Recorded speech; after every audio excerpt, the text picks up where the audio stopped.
Hello everyone, welcome to commerce lectures. I am Neha.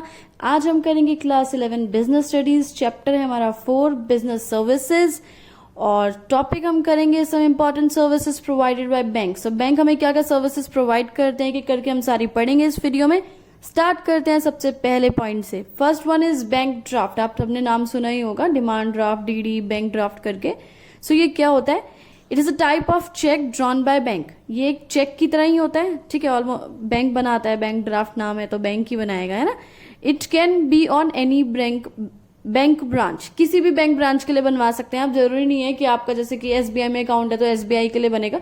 किसी भी bank branch के लिए आप ये बैंक ड्राफ्ट बनवा सकते हैं। अब रीजन क्या है भाई, क्यों बनाया जाता है ये बैंक ड्राफ्ट? इसका यूज क्या है? तो ट्रांसफर मनी थ्रू इट, यानी अगर हमें किसी को पैसा ट्रांसफर करना है, किसी को पैसा देना है, हम फिजिकली उधर जा नहीं सकते हैं, तो हम क्या करेंगे? बैंक ड्राफ्ट बनवा लेंगे। Person can get bank draft from bank. हम बैंक में जाएंगे, बैंक वालों से बैंक ड्राफ्ट मांगेंगे, एक फॉर्म फिल करेंगे और क्या करेंगे? Page the amount of draft. और जितने का भी हमने ड्राफ्ट बनवाना है, चाहे 10,000 का, चाहे 20,000 का, उतने पैसे हम जाके बैंक को दे देंगे अलॉन्ग विद द कमीशन। यानी साथ में बैंक थोड़ा बहुत कमीशन भी चार्ज करती है इसके लिए, वो कमीशन दे देंगे, साथ में ड्राफ्ट के पैसे दे देंगे। और क्या करेंगे? Mention the name of receiver on the draft. और जब हम ड्राफ्ट को भरेंगे तो उसमें रिसीवर यानी जिस इंसान को आपको पैसे भेजने हैं उसका नाम आप ड्राफ्ट पे लिख देंगे। फिर क्या करेंगे? ड्राफ्ट जाके आप रिसीवर को दे देंगे, चाहे आप पोस्ट करें, वो आपकी इच्छा है, चाहे किसी और के हाथ भिजवाएं। फिर रिसीवर क्या करेगा? यानी जिसको आपको पैसे देने हैं वो क्या करेगा? डिपॉजिट कर देगा इस ड्राफ्ट को अपने बैंक में जाके, ठीक है। वो गया, डिपॉजिटर जो है आपका, रिसीवर जो है वो बैंक में गया और उसने आपका दिया हुआ ड्राफ्ट बैंक में जमा करवा दिया। बैंक ने क्या किया? वो ड्राफ्ट ले लिया और साथ में उसकी payment they the and collect his payment, और अपनी पेमेंट जाके वो बैंक से ले लेगा। बहुत आसान सा प्रोसीजर था। सेकंड पढ़ते हैं अब आपका RTGS यानी रियल टाइम ग्रॉस सेटलमेंट। अभी ये क्या चीज है भाई? इतना बड़ा सा नाम लग रहा है ना। So through this funds can be transferred from one bank to another on real time और on gross basis। इसमें भी क्या होता है कि आप फंड्स ट्रांसफर कर सकते हैं एक बैंक से दूसरे बैंक में, या तो रियल टाइम बेसिस पर या ग्रॉस बेसिस पर। अब पूछने वाली बात यह है, रियल टाइम बेसिस और ग्रॉस बेसिस क्या होता है? कैसे फंड्स ट्रांसफर किए जाते हैं?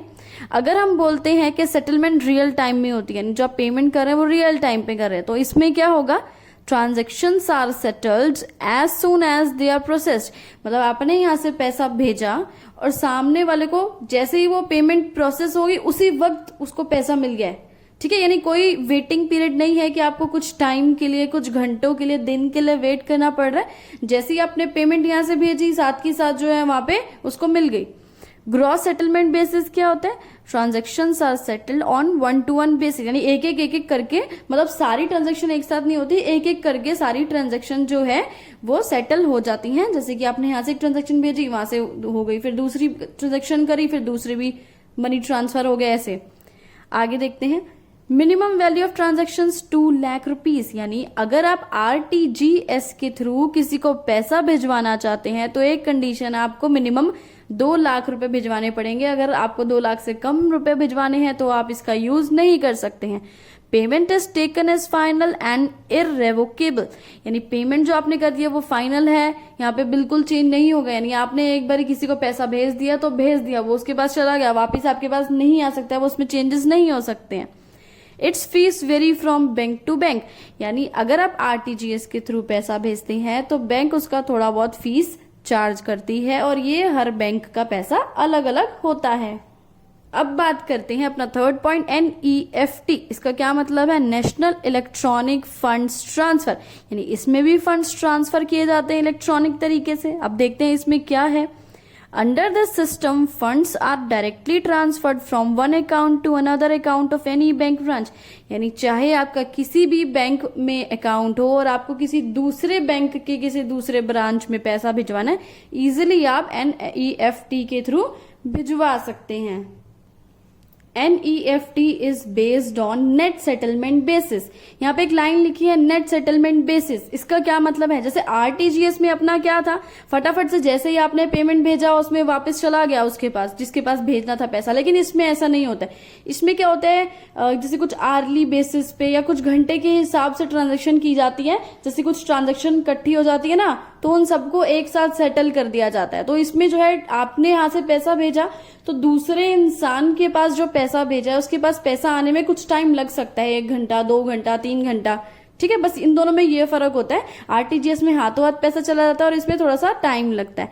There is no minimum value of transactions. अगर आपको NEFT इसके थ्रू पैसा भिजवाना है तो कोई मिनिमम वैल्यू नहीं है, आप जितने मर्जी रुपए भिजवा सकते हैं। लेकिन अगर RTGS की बात करी जाए तो मिनिमम वहां पे है 2 lakh rupees.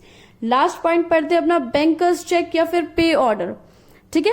It is a type of bank draft. जैसे कि हमने फर्स्ट पॉइंट पढ़ा था, ये क्या है, बैंक ड्राफ्ट की तरह है बिल्कुल, which is payable with in the town. बस इसमें क्या कंडीशन होती है, सेम बैंक ड्राफ्ट जैसा ही आप ड्राफ्ट बनवाएंगे, बैंक को पैसा देंगे और ड्राफ्ट जो है रिसीवर को भेज देंगे, रिसीवर बैंक में जाएगा और बैंक ड्राफ्ट बैंक को दे देगा और साथ में पैसा ले लेगा। सेम प्रोसीजर है, बस एक छोटी सी कंडीशन है इसमें, अगर आपके सिटी के अंदर ही, टाउन के अंदर ही किसी को पैसा भिजवाना है तब आप ये बैंकर्स चेक यूज करेंगे। इसे लोकल बैंक ड्राफ्ट भी कहा जाता है, ठीक है। बस कंडीशन क्या है दोबारा सुन लो, कि अगर आपको अपने ही टाउन में, अपनी सिटी में किसी को पैसा भिजवाना है तो आप इसका यूज करेंगे। अगर कहीं बाहर दूसरी स्टेट में भिजवाना है तो आप जो है बैंक ड्राफ्ट का यूज करेंगे।